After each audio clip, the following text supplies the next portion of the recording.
Welcome to the Hour of the Time. I'm your host, William Cooper. When I first saw the movie 2001, I was amazed, awed, to say the least.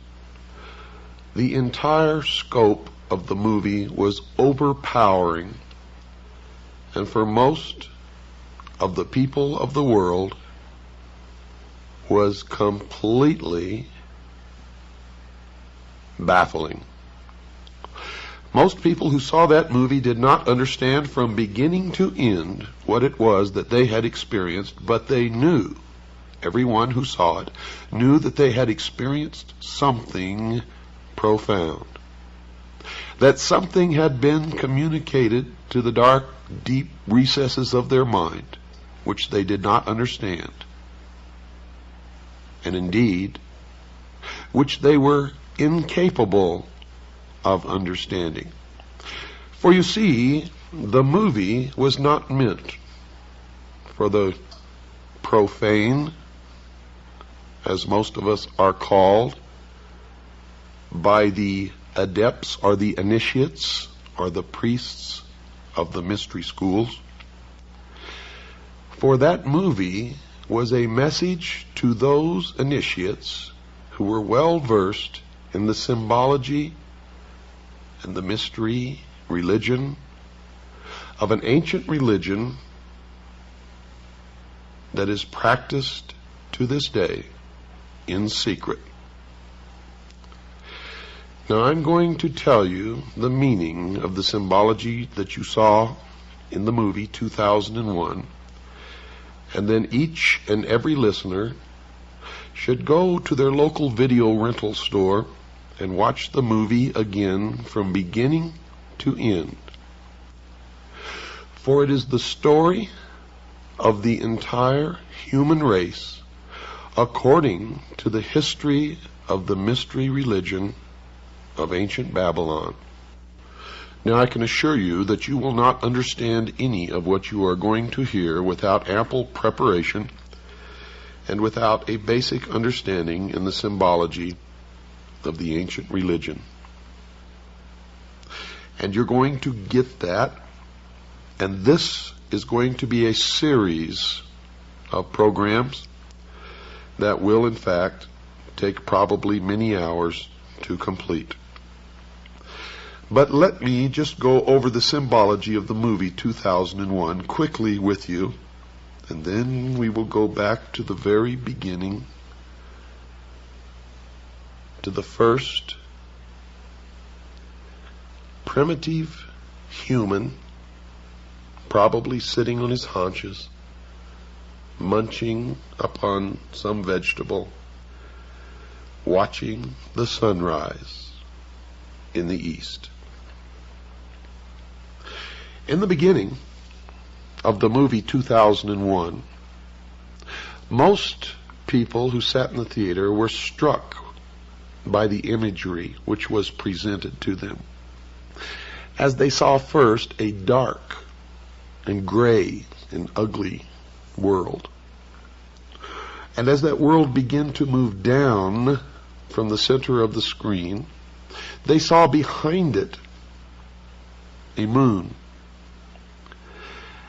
And as the moon began to come down with the world that was sinking to the lower part of the screen, behind it you saw the emergence of the sun. What you are witnessing was an eclipse of the sun, partial eclipse.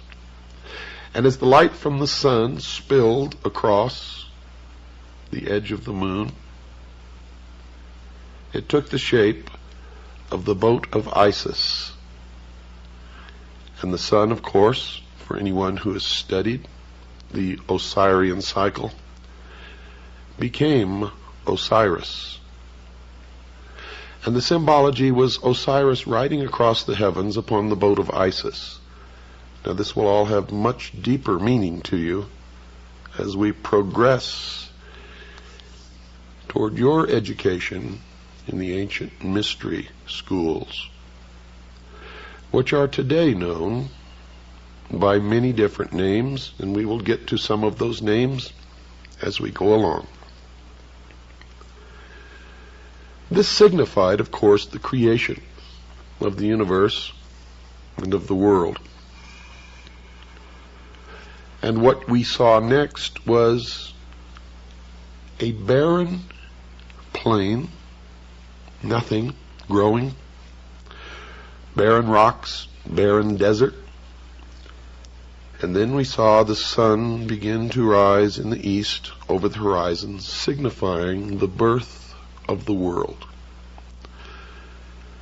As the sun traveled across the heavens, you saw the wind begin to move across the face of the earth, signifying that something was happening. Then as the sun began to reach its zenith on a prime longitude, we began to see shrubs, small green plants began to emerge. Now the sun traveling across the heavens did not, of course, signify a day. It signified an age. An age, dear listeners. As the sun sank deeper into the afternoon, we saw the emergence of animal life, birds, and we could hear the birds singing, and we could see the animals. And then we could see primitive man in the form of an ape, mingling amongst the animals, neither harming the other, living in a state of innocence. And you saw man only eating plants and roots. And you saw that even when the animals in man were in competition for food, no one was injured or hurt, but there was a display of waving of arms and yelling and grunting until one or the other moved away. The significance of this was the age of innocence, when man lived in the Garden of Eden, innocent. With the animals, it was a vegetarian. And as the sun progressed farther toward the west, we saw man begin to retreat into the womb. For you see, the passage of the sun across the sky, from the time that it rose in the east, signifying the birth of the world, we saw that as it reached its zenith, its most powerful aspect in the heavens, life began to emerge, first in the form of plants and then animal life. And that the animals and early man lived in harmony together in a state of innocence. This was the symbology of the movie. During this process, you saw a rock formation in the shape of the male organ, the penis. This was the symbol of the mystery schools of the generative force of creation. When you watch the movie again, pay attention to the symbology of the movie. Now, as the sun begins to sink even farther in the west, man and his little tribe goes to the water hole and confronts another group of primitive man, all in the form of the ape. And there's a confrontation. But you notice that no one was injured or killed. There was a lot of waving of arms, jumping up and down, grunting and screaming and screeching, until the group that was at the watering hole and had already quenched their thirst moved away. And then the new group moved in. And then they scurried into the womb, signified by the cave. And there was more symbology there, as they all sat in the darkness with their eyes open in fear. and one of the female apes held a child to her breast. And you were seeing man in the transformation from ape to human. Primitive man evolving to the point where he could think. And then what happened in the movie? Toward the dawn, you heard the humming of bees, millions of bees. And the beehive and bees are a prominent symbol in the mystery schools. It signifies societal cohesion, industry. Now, not industry as you may know it in the manufacture of cars, but industry in working together in a societal form. In this case, the very basic rudiments of society.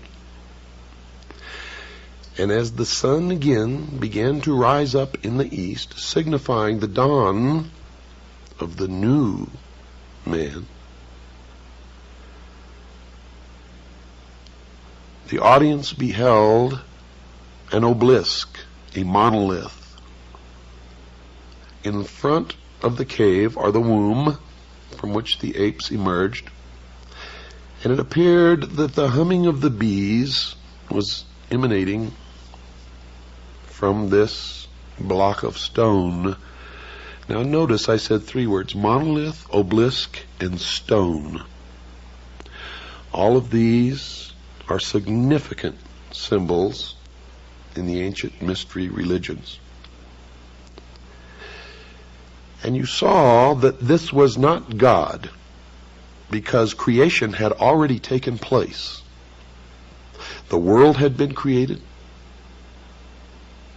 Plants and animals had been created, and primitive man existed on the earth before this monolith, this obelisk, this stone ever made its appearance.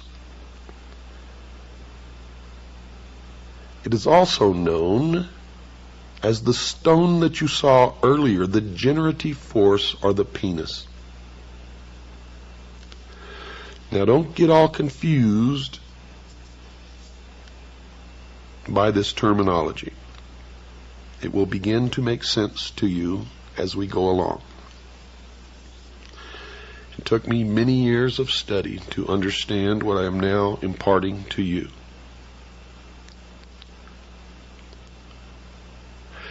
You watched as the apes milled about in great excitement, and one, encouraged by another, signifying Adam and Eve. The one encouraging was the symbol of Eve. The one being encouraged was Adam. Until he actually reached out and touched the face of the stone, and he was imparted intellect. You could tell that something significant had happened because the tone and the general volume of the music changed at that point.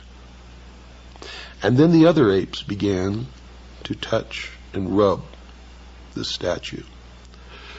Now, most people that I knew attributed what happened to some extraterrestrial force. And they were receiving the esoteric interpretation, or that which is meant for the profane, those who are not illumined and cannot understand what it is they are seeing. But for the initiated, what they witnessed was the creation of the world by God,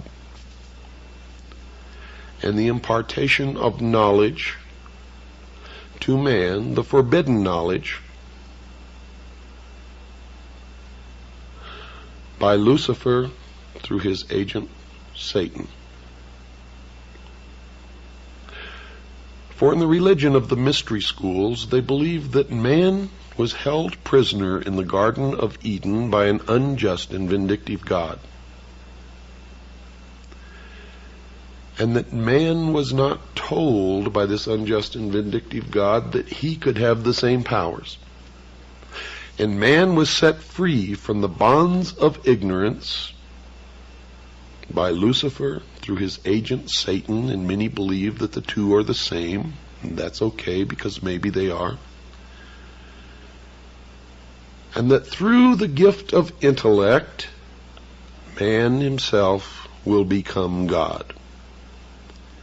Now, for those of you who understand what I am imparting to you now, you may not even have to listen any farther, for it explains everything that has ever happened in the history of man, and everything that is happening now, and all that is to happen in the future. As it progressed, you saw the first primitive man form the first original thought with the use of the gift of intellect, when he squatted in the dust and picked up a bone and flopped the bone over and saw it hit a rib, and the rib flew up into the air, and he looked at it, and he flopped it over to the other side and hit another piece of rib bone, and it flew up into the air. And you could see the wheels turning in the mind of this primitive individual as he lifted the thigh bone and then struck down in front of him and watched bones fly. And then he struck again and again, and then he crushed the skull of the dead animal that was lying in front of him. And you notice that the portrayal of this was absolutely accurate, because the next thing that happened was that this new gift, this intellect, and this original thought led to the murder of another primitive human being. In this case, of the tribe that had not been given the gift of intellect, did not have the ability to use a bone as a weapon because they had not made the connection. And you watched in the symbology of that movie the murder of Abel by his brother Cain. And you watched as he threw the bone up into the air, and the progression of the use of the gift of intellect led you to a space station spinning around the earth. And then the story began of man's journey toward illumination. And everything in that movie was a symbol for something else.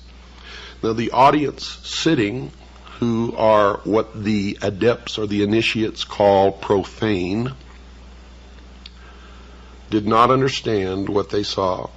They thought that it was really about a journey into space by an astronaut or a group of astronauts, and the bad things that happened to some of them, and one survived, and none of them understood the significance of the obelisks, the monoliths, one on the moon, one in orbit around Jupiter, and the ultimate transformation of the astronaut into a giant fetus floating in space. And to tell you the truth, when I first saw the movie, I didn't really understand it either, but I knew that there was something of such import there that I needed to know, that I never stopped studying until I found out. And of course, one discovery leads to another. And every time I answered a question, 100 more popped up, until I reached a point, dear listeners, where I realized that if I studied for the entire rest of my life, there is not enough time in my life to learn what it is that I need to know. But I have learned enough along the way to impart some of my knowledge to you, and maybe you can help me find the ultimate truth that all of us, ultimately learn to look for. Although not all of us ever realize that we are looking, and most of us never even understand what it is that we are looking for, but some of us do understand that we are looking. The adepts or the initiates, the priesthood of the mystery school, believe that they have found it and that they know all of these things. And I'm not really sure that they do. Because in my search and my ultimate illumination, and yes, I have become, to a degree, illumined or illuminated. I have discovered that I am more illuminated than most of those who have gone through the process of initiation in the mystery schools and believe that they know more than I do. And it's not true. I have surpassed them by so far. And they believe that they are so far ahead that it has become difficult for me to place myself in any kind of logical progression along a path that I am following, and I know not where it will ultimately lead. But I know that many have been misled along this path and are worshiping the fallen angel that we know as Lucifer. Many believe that Lucifer and Satan are the same. Many people believe that they are totally different entities and that Satan is evil and Lucifer is not. But Lucifer rebelled against God according to the Bible and was expelled from heaven and flung to the earth to be the master of the material world, the master of the earth. Now, if Lucifer is indeed Satan, how this transformation took place, I am not wise enough to know. If they are different, then I have not yet discovered where Satan came from, if Lucifer is not Satan. Now, there are people who have professed to know the answers to these questions and have sat down and we have talked for hours. And I still am not sure that they are right or that they are wrong.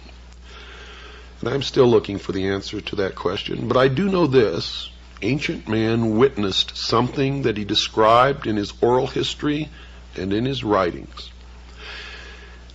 And it could probably be called the first UFO sighting in the history of the world. How art thou fallen from heaven, O Lucifer, son of the morning star? Now notice, Lucifer was called the son of the morning star. He was also called the morning star. And there is a great mystery here, because Christ also called himself the morning star.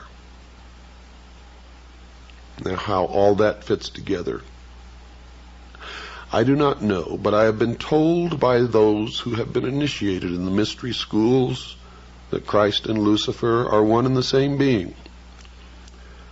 However, I cannot bring myself to believe that. What you believe, of course, is your own business and is not my intention to make you believe anything, but rather to impart to you what I have learned over many, many years of study into the secrets of those who worship the ancient mystery religions in secret for thousands of years. For you see, that monkey who sat there squatting on his haunches in the desert, striking the earth and the pile of bones with this great thigh bone, was the first priest of the mystery schools. And it was this first priest who then began to initiate others into the secrets. And they are the ones who have been responsible, according to my research, for most of the scientific developments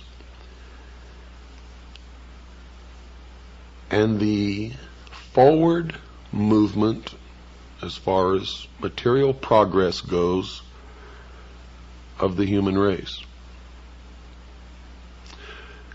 For they were the learners. They were the ones who developed science.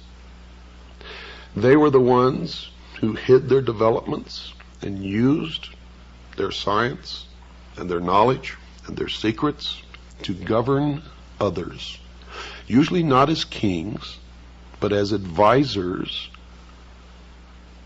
and as priests,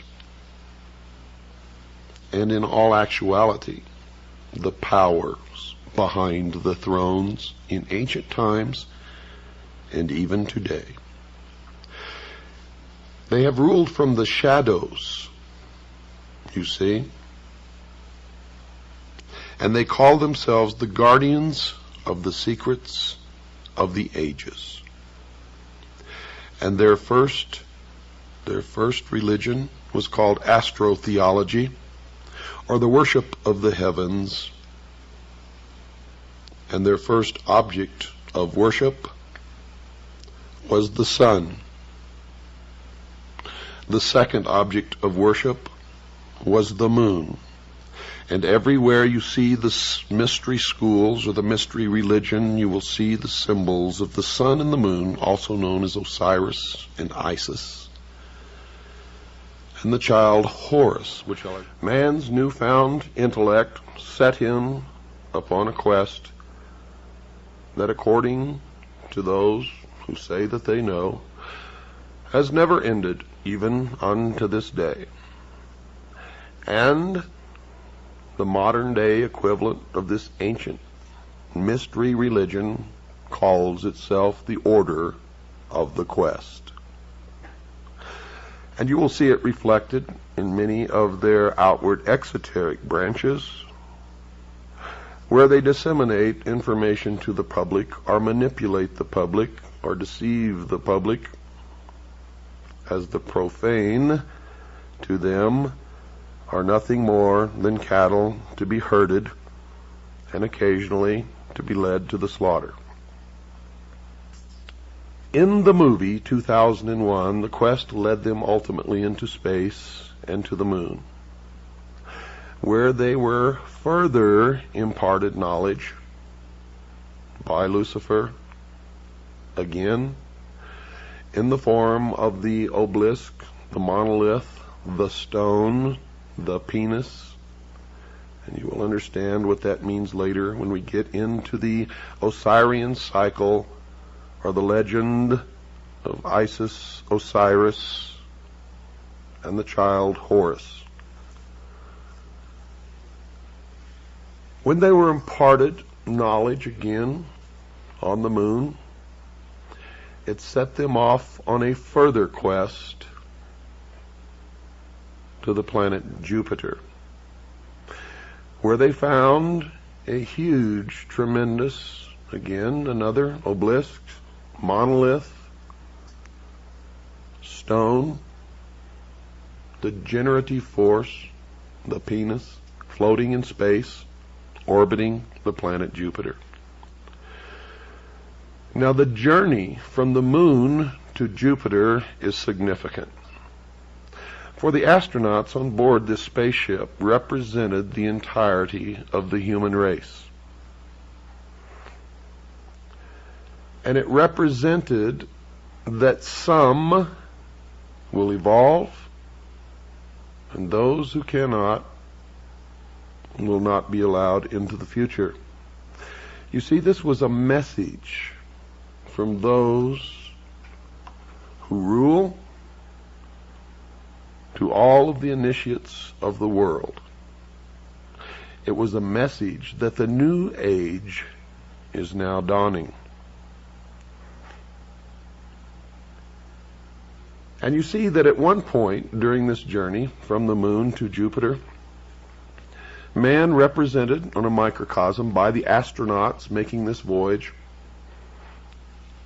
came in conflict with their own technology. The technology of the human race was represented by the computer called HAL. And for those who were intelligent enough to experiment with the name HAL and progressed the letters one forward in the alphabet from what they were in the movie, H became I, A became B, and L became M, and they were able to see that the symbol was of the largest at that time when the movie was made, and the corporation that was on the cutting edge of computer technology, IBM. It was significant that man had built this technology, this computer, which had an artificial intelligence and was capable of communicating with the astronauts, and yet they had forgotten to put a switch in the machine which could be turned off at will. Now, you have to understand that this is all symbology. Hal represented many things.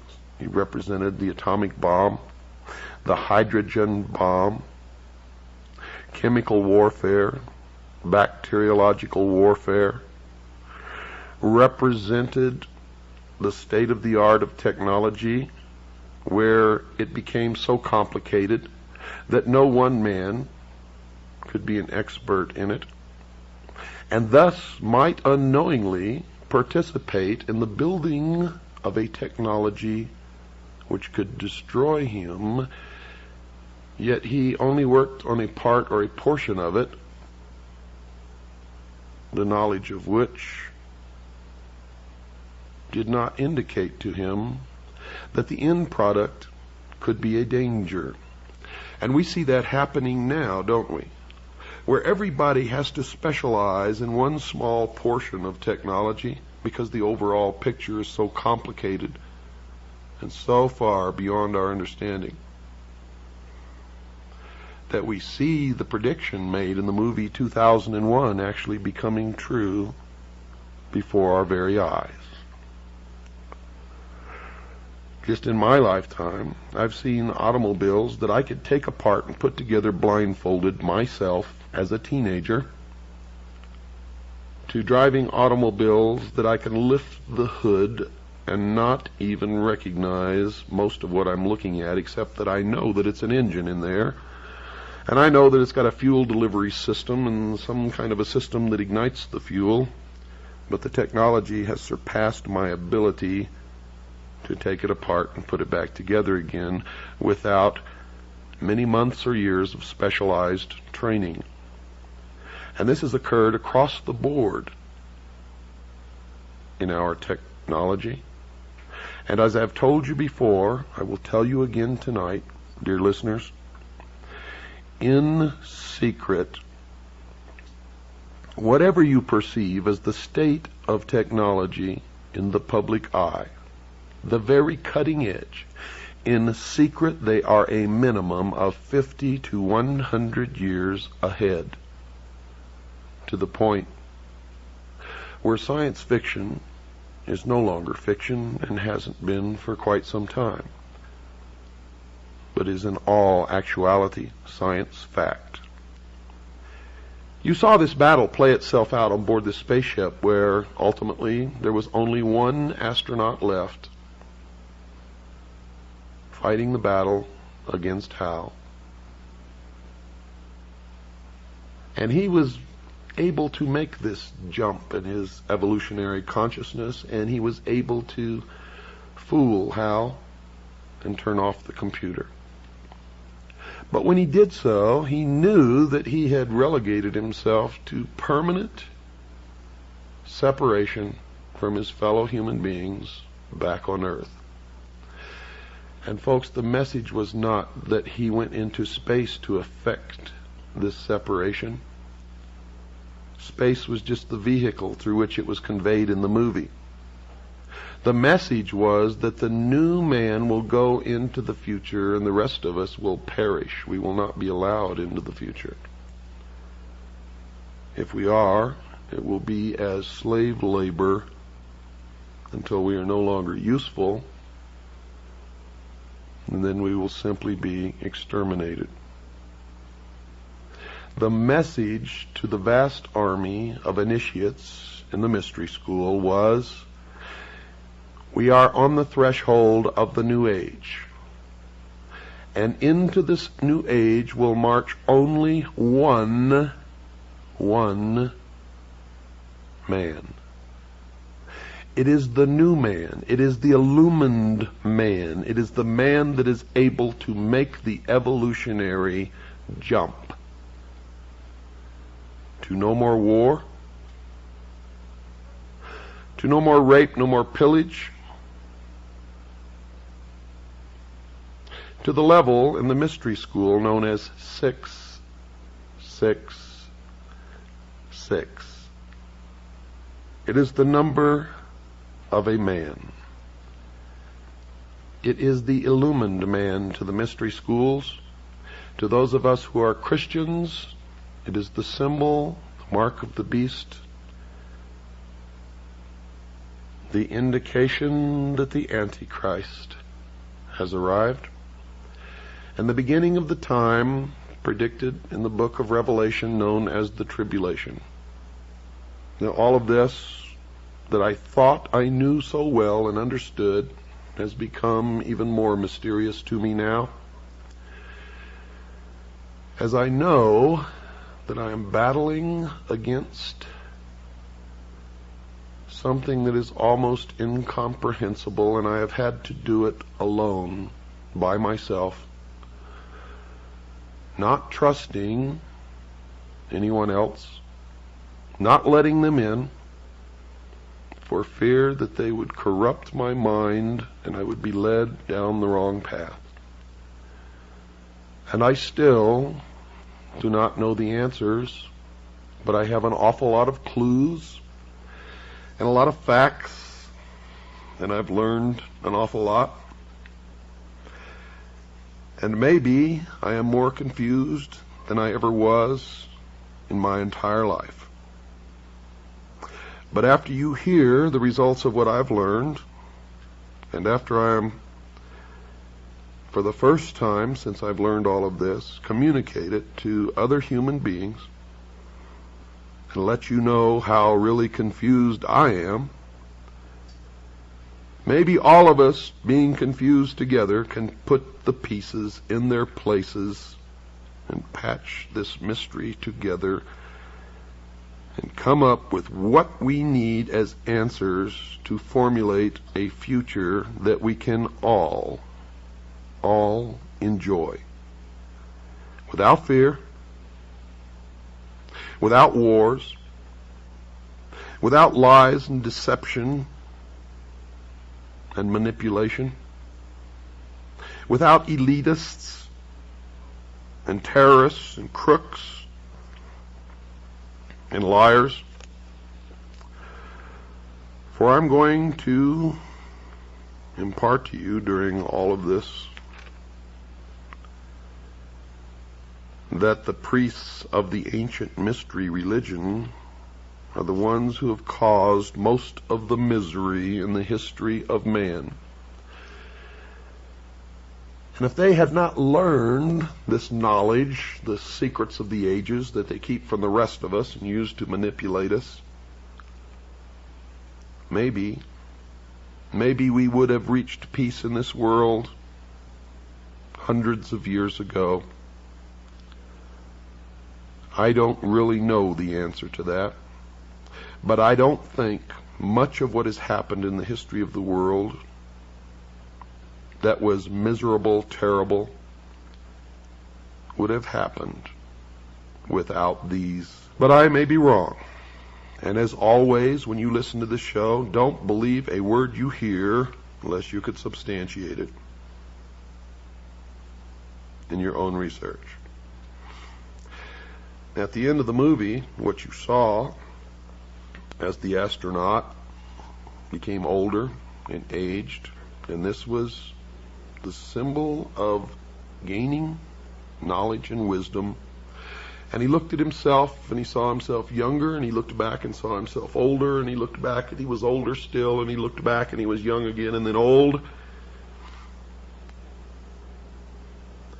And then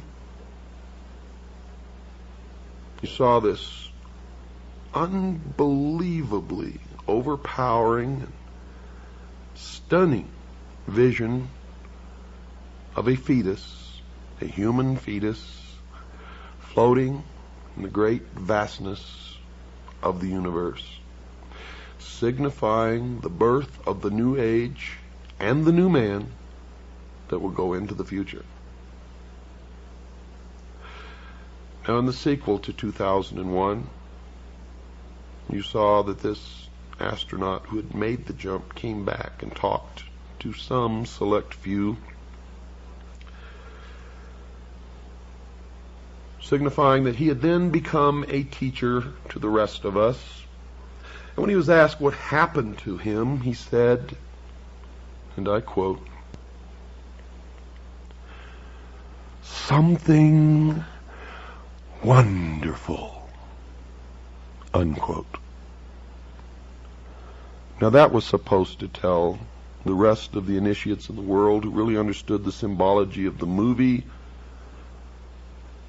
that if they were able to make this transition, the future would be a utopia. Now I don't know whether it will be or not, but I can tell you this. The priests of the ancient mystery religions are in charge right now, and we had better damn well find out, and we had better do it very quickly. For the new age is the age of Aquarius, and the exact date of the dawning of the age of Aquarius can be determined astrologically. And I'm not going to tell you what that date is, although I have it right here on a piece of paper in front of me. I want you all to help in this search. God knows I need help. I can't save us all alone. And there's always the possibility, because I am human, that I could make the wrong decisions or make the wrong interpretation. And that's why I formed CAGI, because many of us working together and digging and searching for information are much more likely not to make the mistakes than one man working alone. Let's go back now to the beginning, when man was in his infancy on the evolutionary scale of development. Man was alone. Alone in the sense that he did not have all of the help and the knowledge that we have today that enables us to survive. You see, man then was subject to the cold, to the wild beasts of prey. He didn't have a home, didn't have air conditioning in the summer, didn't have heating in the winter, didn't have medical doctors. If he became ill or injured, was most likely to die. So it did not take ancient man very long to decide that in this world the single greatest enemy to be feared was the darkness of night and all the unknown dangers that came with it. And simply stated, man's first enemy was darkness. Now, understanding this one fact alone, one can readily see why the greatest and most trustworthy friend the human race could ever have at that time was, by far, heaven's greatest gift to the world, that glorious rising orb of day that we call the sun. And that was the beginning of the battle between light and darkness. And it was man's first understanding of the birth, the death, and the rebirth of a deity. For the sun rose, was born in the morning, traveled across the heavens where it reached its most powerful point, the zenith, and that will explain why so many things occur at noon or near noon, and then signifying old age and the end of its life, sank into the west and then died. And man was subjected to the rigors and the dangers and the cold of night until his God again was reborn the next morning. Now, folks, I'm not making any of this up, and it took me many, many years of study to figure this out. Man noticed that the moon also rose, lived a different life than the sun, and then set and died and was reborn again. The sun, because of its brilliance, became the master or the greatest deity, and the moon took on the feminine aspect because the moon reflected the light of her master. And all of this will begin to make sense to you eventually as we go through this, because from now on every program that I do is going to be devoted to this, to the explanation of the esoteric religion, the ancient mystery religion. And it's important that we all understand it, because these are the people in charge. And don't ask me to tell you the truth of religion, for I really believe in the Constitution and that we all have a right to worship our own God in our own way. And no one has the right to tell anyone, unless asked, what they should believe. You all know by now that I am a Christian. But I'm not a Christian in the sense that I follow the dogma of any church or the preachings of any preacher or necessarily word for word the Bible. I stick strictly and only to those words that are directly attributed to Jesus Christ, and I attempt to follow those words in my daily life. And it doesn't matter to me whether anyone proves that he never lived or that he lived or not. I have found that those are the most profound teachings amongst all of the books and teachings that I have ever heard or read in my entire life. And until someone can prove to me that there is something better, that is what I will always adhere to. I do not advise you what you should believe or not believe. But I do advise you that we all need to learn as much as we can about everything that we can, because one thing I have learned in my life is that most of what we have ever been taught has been a lie. And that whoever these people are, and I know who they are, and I will impart that knowledge to you, who are the priests, the adepts, and the initiates, and the mystery schools,